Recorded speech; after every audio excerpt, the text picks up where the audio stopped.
ആ ഗ്രന്ഥശേഖരങ്ങളെയും ആ ഗ്രന്ഥശേഖരങ്ങളെ പോലെയുള്ള മറ്റൊരുപാട് ഗ്രന്ഥങ്ങളെക്കുറിച്ചുള്ള ആയത്തിലുള്ള അഗാധ അറിവ്, അഗാധ ജ്ഞാനമുണ്ടാകണം. അത് പ്രിയപ്പെട്ട മുഹമ്മദ് സാഹിബ് നേടിയെടുത്തിരുന്നു എന്നതാണ്. കേരളത്തിലെ പേരുകെട്ട ഒരുപാട് സംവാദകന്മാർ, നമ്മുടെ പേരോട് ഉസ്താദിനെ പോലെയുള്ള ഒരുപാട് സംവാദകന്മാർ അന്ന് അബുദാബിയിലുള്ള മുഹമ്മദ് സാഹിബിന്റെ റൂമിൽ വന്ന് അദ്ദേഹവുമായി പല വിഷയങ്ങളും ചർച്ച നടത്താറുണ്ടായിരുന്നു.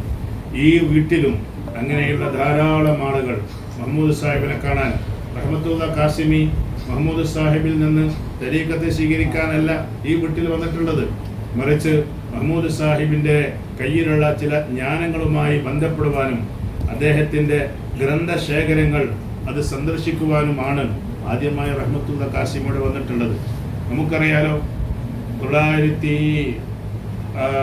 മുഹമ്മദ് ഒരുപാട് ആളുകളുമായി, കക്കടിപ്പുറ ഉസ്താദ്, അതേമാതിരി തന്നെ കൈപ്പമംഗലം കരീമാജി, ഹിബത്തുള്ളത്തങ്ങൾ തുടങ്ങി കേരളത്തിലെ അറിയപ്പെട്ട ഒരുപാട് തരീഖത്തിന്റെ മശായിഖന്മാരുമായി നിരന്തരം ബന്ധപ്പെടുന്ന ആളുകളാണ്.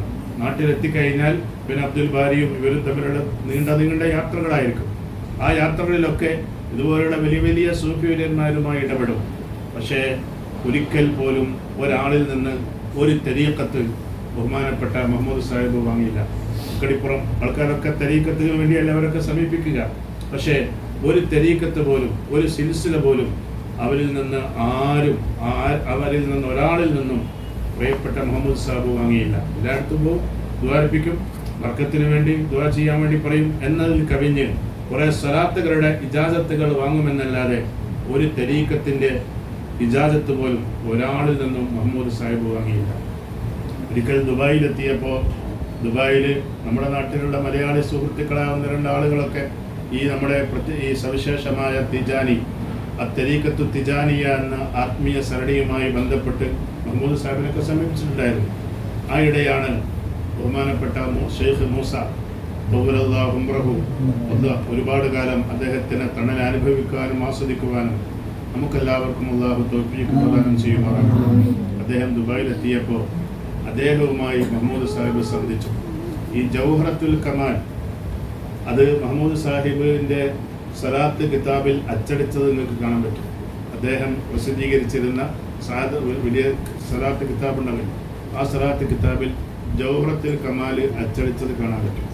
ഈ ജൗഹറത്തുൽ കമാൽ പൊതുവെ തീജാനി മശായിഖന്മാർ, തീജാനി തരീഖത്തിൽ ഇജാസത്ത് കിട്ടിയ ചേർന്ന ആളുകൾക്ക് മാത്രമാണ് നൽകുന്നത്. അപ്പോൾ ഷെയ്ഖ് മൂസത്തങ്ങളുമായി ബഹുമാനപ്പെട്ട മുഹമ്മദ് സാഹിബ് ഇടപെടുകയും മുഹമ്മദ് സാഹിബ് മൂപ്പരിൽ നിന്ന് ജൗഹറത്തുൽ കമാലിന്റെ ഇജാസത്ത് ചോദിക്കുകയും ചെയ്തു. അപ്പം മലയാളികളായ ആളുകളൊക്കെ അവിടെയുണ്ട്. ജൗഹറത്തുൽ കമാലിന്റെ ഇജാസത്ത് കൊടുക്കാനുള്ള നിബന്ധനകളൊക്കെ അറിയുന്ന, നേരത്തെ പഠിപ്പിക്കപ്പെട്ടിട്ടുള്ള മലയാളി സുഹൃത്തുക്കളൊക്കെ അവിടെയുണ്ട്. അവരെ മുമ്പിൽ വെച്ച് ഷെയ്ഖ് മൂസത്തങ്ങൾ ബഹുമാനപ്പെട്ട മുഹമ്മദ് സാഹിബിന് ജൗഹറത്തുൽ കമാലിന്റെ ഇജാസത്ത് കൊടുത്തു. ഇജാസത്ത് കൊടുത്തപ്പോൾ മലയാളികളാണല്ലോ, അവർക്ക് പിന്നെ അദവും വെല്ലും ബ്രേക്കും ഉണ്ടാവില്ലല്ലോ. ചോദ്യം ചെയ്തു, ഷെയ്ഖ് മൂസയെ ചോദ്യം ചെയ്തു, നിങ്ങൾ എങ്ങനെയാണ് മുഹമ്മദിന് ജൗഹറത്തുൽ കമാൽ നൽകിയത്? ജൗഹറത്തുൽ കമാല് തീജാനിക്കാർക്ക് മാത്രമല്ലേ നൽകുള്ളൂ? അങ്ങനെ ചോദ്യം ചെയ്യാനൊന്നും പാടില്ല.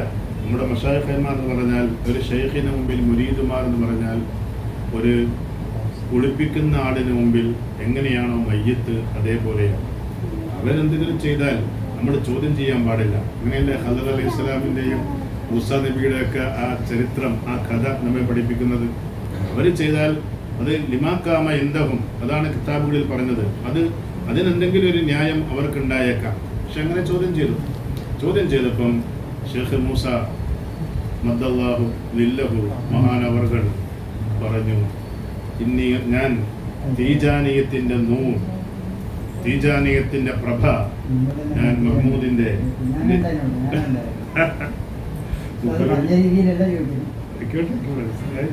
പറഞ്ഞതാണ്. ഞങ്ങളെ പറ്റിയല്ല പറഞ്ഞത്, മറ്റൊരാളെ കുറിച്ചാണ്. നിങ്ങൾക്കറിയാൻ ആള്. അപ്പോ തീജാനീയത്തിന്റെ പ്രഭ, ആ തീജാനീയത്തിന്റെ നൂറാനീയത്ത് ഞാൻ മഹ്മൂദിന്റെ നെറ്റിത്തടത്തിൽ കാണുന്നു എന്നാണ് ഷെയ്ഖ് മൂസത്തങ്ങൾ മറുപടി നൽകിയത്. അന്ന് തീജാനി തരീഖത്തിലേക്ക് മുഹമ്മദ് സാഹിബ് പ്രവേശിച്ചിട്ടില്ല. മാത്രമല്ല അദ്ദേഹം ഞങ്ങളോട് പറഞ്ഞിട്ടുണ്ട്, പ്രവേശിക്കാൻ ആഗ്രഹിച്ചിട്ടുമില്ല. അങ്ങനെയല്ലേ, പ്രവേശിച്ചിട്ടുമില്ല, പ്രവേശിക്കണമെന്ന് ആഗ്രഹവുമില്ല. പക്ഷേ അങ്ങനെയുള്ള എല്ലാ മശായിഖന്മാരെയും ആദരിക്കുകയും ബഹുമാനിക്കുകയും ഒക്കെ ചെയ്യും. അതോടൊപ്പം അവരുടെ കൈവശമുള്ള സ്വലാത്തുകൾ അത് സ്വായത്തമാക്കുക എന്നതായിരുന്നു അന്ന് മഹമ്മൂദിനുണ്ടായിരുന്ന ആഗ്രഹം. പക്ഷേ ഷെയ്ഖ് മൂസ തങ്ങൾ ദീർഘദർശനം ചെയ്തതുപോലെ ബഹുമാനപ്പെട്ട മുഹമ്മദ് സാഹിബ് അവർ തിജാനി തരീഖത്തിൽ ഒരു അംഗമായി ചേർന്നപ്പോൾ നമ്മളെ മാതിരി മൗനിയായി നിലകൊള്ളുകയല്ല അദ്ദേഹം ചെയ്തത്. ഒരു മൂലയിൽ ഇങ്ങനെ കൂടി കുറച്ച് ദിക്കുറും ചൊല്ലി നടക്കുകയല്ല ചെയ്തത്. ആ തരീഖത്തിന് വിധം അങ്ങനെയാണല്ലോ, അദ്ദീനു അൻ നസ്വീഹ സല്ലല്ലാഹു അലൈഹി വസല്ലം തങ്ങൾ പറഞ്ഞിട്ടുണ്ട്. ഈ ലോകത്തിലുള്ള ഇസ്ലാമിൻ്റെ സകലമാന നിയമങ്ങളും ഏകദേശം 4 ഹദീസുകളിൽ ഒതുങ്ങി നിൽക്കുന്നുവെന്നാണ്.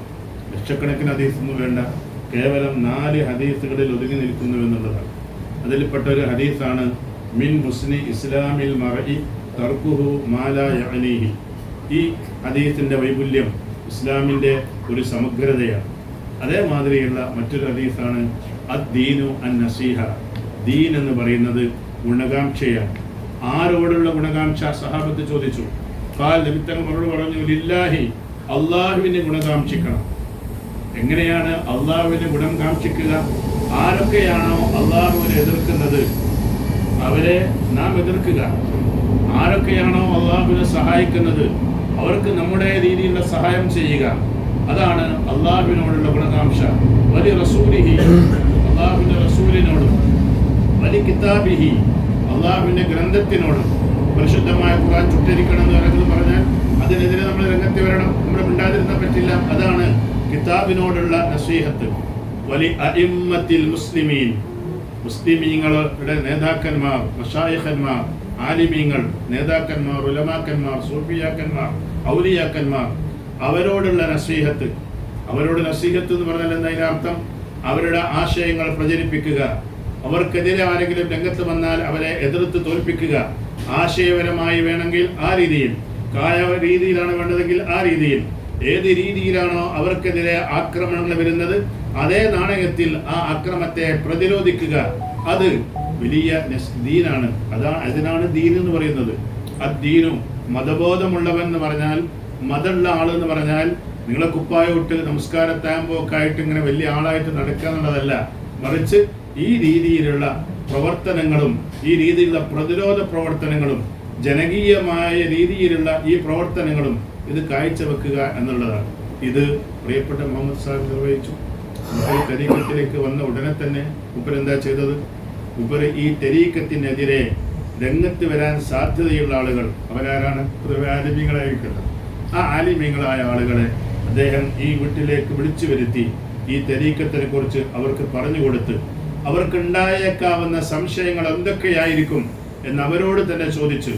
എന്നിട്ട് മുഹമ്മദ് സാഹിബ് അന്ന് ഒരു തരീഖത്തിന്റെ വക്താവ് എന്ന നിലക്കല്ല, മറിച്ച് ഒരു വിദ്യാർത്ഥി, ഒരു തരീഖത്തിന് വിദ്യാർത്ഥി, ഇങ്ങനെ ഒരു തരീഖത്തുണ്ട്, ആ തരീഖത്തിൽ ഇന്ന രീതിയിലൊക്കെയുള്ള ആശയങ്ങളാണുള്ളത്, അതിൽ വല്ല തെറ്റുണ്ടോ നമ്മുടെ ശരീഅത്ത് പ്രകാരം എന്നാണ് അദ്ദേഹം ആലിമിനോട് ചോദിച്ചത്.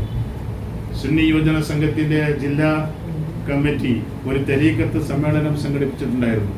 ആ സമ്മേളനത്തിൽ പ്രസംഗിക്കാൻ വന്നിട്ടുള്ളത് ബഹുമാന്യനായ MT ഉസ്താദ് അവർകളാണ്.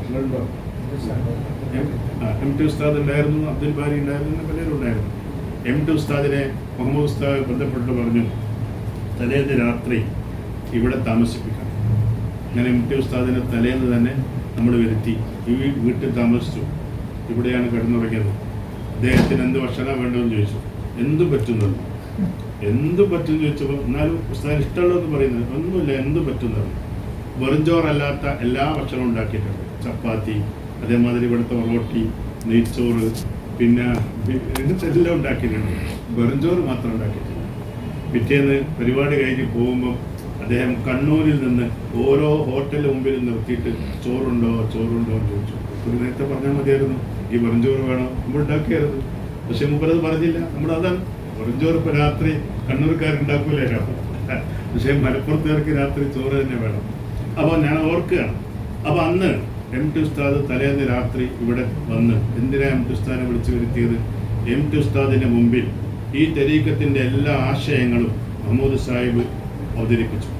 എന്നിട്ട് വല്ല തെറ്റുണ്ടോ, നമ്മുടെ ശരീഅത്ത് പ്രകാരം വല്ല തെറ്റുണ്ടോ, ഉണ്ടെങ്കിൽ ഉസ്താദ് പറ എന്ന് പറഞ്ഞിട്ട് തിരിച്ചും മറിച്ചും ബഹുമാനപ്പെട്ട ഉസ്താദിനോട് ചോദിച്ചു. ഇതൊക്കെ ഈ തരീഖത്തിന് ഭാവിയിൽ എതിർപ്പുകൾ ഉണ്ടാകാതിരിക്കാൻ വേണ്ടിയുള്ള കാലയെക്കൂട്ടിയുള്ള ശ്രമമായിരുന്നു. ഇങ്ങനെ ഒരുപാട് ആലിമ്യങ്ങളുമായി ഇടപെടുകയും ആലിമ്യങ്ങളൊന്നും ബഹുമാനപ്പെട്ട മുഹമ്മദ് ഉസ്താദിനോട് ഇന്ന തകരാറുണ്ട് അതുകൊണ്ട് പറ്റൂല എന്നാരും പറഞ്ഞിട്ടില്ല. പിന്നെ മൂപ്പരുടെ മരണശേഷം ഇപ്പോഴാണ് ഇപ്പോൾ കോട്ടക്കര മറ്റുള്ള ഒന്നോ രണ്ടോ പ്രസംഗത്തിൽ ആരോ ചില സൂചനകളൊക്കെ പറഞ്ഞിട്ടുള്ളത്. അത് അതിൻ്റെ വസ്തുതകളും അതിൻ്റെ യാഥാർത്ഥ്യങ്ങളൊക്കെ പ്രബുദ്ധാല അന്ന് മുഹമ്മദ് സാഹിബ് രണ്ടാമത് ചെയ്തത് ഈ തരീഖത്തിനെ ജനകീയമാക്കാൻ വേണ്ടി ഈ തരീഖത്തിൻ്റെ ഒരു പ്രചരണം. അന്നത്തെ കാലത്ത് കേസറ്റുകളാണ് അല്ലേ, അങ്ങനെ സ്റ്റുഡിയോവിൽ അതൊക്കെ സ്വന്തം കാശാണ്, മറ്റാരോടും കാശ് പിരിച്ചിട്ടൊന്നുമില്ല. എന്താണ് പറയുക, കണ്ണൂർ സിറ്റിയിലുള്ള സ്റ്റുഡിയോവിൽ കൊണ്ടുപോയി അവിടെ നിന്ന് ഒരാളെ കൊണ്ട് ഈ തരീഖത്തുമായി ബന്ധപ്പെട്ട വിഷയങ്ങൾ വളരെ ഭംഗിയായി, അന്ന് പൊന്മള ഉസ്താദ് എന്ന് പറയുന്ന കേരളത്തിലെ ഒരു പ്രമുഖ പ്രഭാഷകനും സംവാദകനുണ്ട്. അദ്ദേഹം കേരളത്തിലെ അന്ന് പ്രചാരത്തിലുള്ള നിരവധി തരീഖത്തുകളെ കുറിച്ച് ആക്ഷേപത്തോടെ സംസാരിച്ചിട്ടുണ്ടായിരുന്നു. കണ്ണിയാല തരീഖത്ത്, നമ്മുടെ ചപ്പാലപ്പുഴ തരീഖത്ത് എന്ന തരീഖത്ത്, അത്തിപ്പറ്റ് ഉസ്താദിന്റെ തരീഖത്ത്, അങ്ങനെയുള്ള വിവിധ തരീഖത്തുകളെ കുറിച്ച്. ആ കൂട്ടത്തിൽ മൂപ്പയുടെ പ്രസംഗത്തിൽ വന്നു തീജാനിയ തരീഖത്ത്, കുഫ്രിയത്തിലേക്കുള്ള തരീഖത്ത് എന്ന അദ്ദേഹത്തിന്റെ പ്രസംഗത്തിൽ വന്നു. അത്തിപ്പറ്റ് ഉസ്താദിന്റെ തരീഖത്തിനെ കുറിച്ച് മൂപ്പര് പറഞ്ഞത് ഫോറിൻ തരീഖത്ത് എന്നായിരുന്നു. അപ്പൊ അന്ന് മുഹമ്മദ് സാഹിബിന്റെ ഈ കസറ്റിലുള്ള മറുപടിയിൽ മുഹമ്മദ് സാഹിബ് ചോദിക്കുന്നുണ്ട്, ഫോറിൻ തരീഖത്താണെങ്കിൽ ഫോറിൻ അല്ലാത്തത് എന്താണുള്ളത്? ദീനുൽ ഇസ്ലാം ഫോറിൻ അല്ലേ, മക്കത്തുനിന്ന് അല്ലെങ്കിൽ മദീനത്തുനിന്ന് വന്നതല്ലേ ദീനുൽ ഇസ്ലാം. അപ്പൊ ഏത് തരീഖത്താണ്? ഖാദിരിയ തരീഖത്ത്, അത് ഫോറിൻ അല്ലേ? അത് ബഗ്ദാദിൽ നിന്ന് വന്നതല്ലേ? റിഫായി തരീഖത്ത്, അത് കേരളത്തിൽ ഉണ്ടായതാണോ?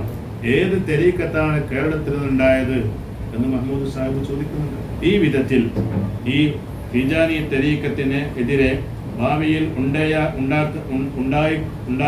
ഉണ്ടാകാൻ സാധ്യതയുള്ള എല്ലാ എതിർപ്പുകളും അക്കാലത്ത് തന്നെ ഇല്ലാതാക്കാനുള്ള ശ്രമം നടത്തുകയും അതോടൊപ്പം പൊതുജനങ്ങളിൽ ഇത് പ്രചരിപ്പിക്കുന്നതിന് വേണ്ടി ആവശ്യമായ പ്രചരണങ്ങളും ബഹുമാനപ്പെട്ട മുഹമ്മദ് സാഹിബ് ഉണ്ടാക്കി.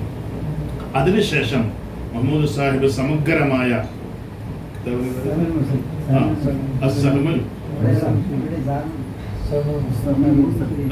മുർസൽ അല്ലെ, അയച്ചുവിട്ട അസ്ത്രം അല്ലെ, എതിരാളികളുടെ നെഞ്ചകത്തേക്ക് അയച്ചുവിട അസ്ത്രം എന്ന പേരിൽ അദ്ദേഹത്തിന്റെ, നിങ്ങൾ അറിയണം, നിങ്ങൾക്ക് അറിയുമെന്ന് അറിയില്ല, ബഹുമാനപ്പെട്ട മുഹമ്മദ് സാഹിബിന്റെ ഏതാണ്ട് എല്ലാ കിതാബുകളുടെയും പേരുകൾ അദ്ദേഹത്തിന് സ്വപ്നത്തിൽ ലഭിച്ചത്. അദ്ദേഹം ഏറ്റവും ആദ്യം ഉണ്ടാക്കിയ ആ കിതാബിന്റെ പേര് റസൂലുള്ളാഹി സ്വല്ലല്ലാഹു അലൈഹി വസല്ലം തങ്ങൾ പറഞ്ഞു കൊടുത്തത്. മറ്റൊരു കിതാബിന്റെ പേര് പുറത്തിൽ ഷെയ്ഖ് അവറുകൾ സ്വപ്നത്തിൽ പറഞ്ഞു കൊടുത്തത്. അദ്ദേഹത്തിന്റെ കിതാബിന്റെ പേര് നോക്കേണ്ടി എല്ലാം ഒരു അത്ഭുതമായിരിക്കും. എല്ലാം നല്ല ഒഴുക്കുള്ള പേരായിരിക്കും. ഒരു നല്ലൊരു അറബി, നമ്മളൊക്കെ ചില പേരുകളൊക്കെ ഉണ്ടാക്കിയിട്ടുണ്ട്. സ്വപ്ന ദർശനം അങ്ങനത്തെ ചില പേരുകളൊക്കെ നമ്മൾ ഉണ്ടാക്കിയിട്ടുണ്ട്. ഞാൻ സലാത്തുമായി ബന്ധപ്പെട്ട കിതാബുകളെ കുറിച്ചാണ് പറയുന്നത്.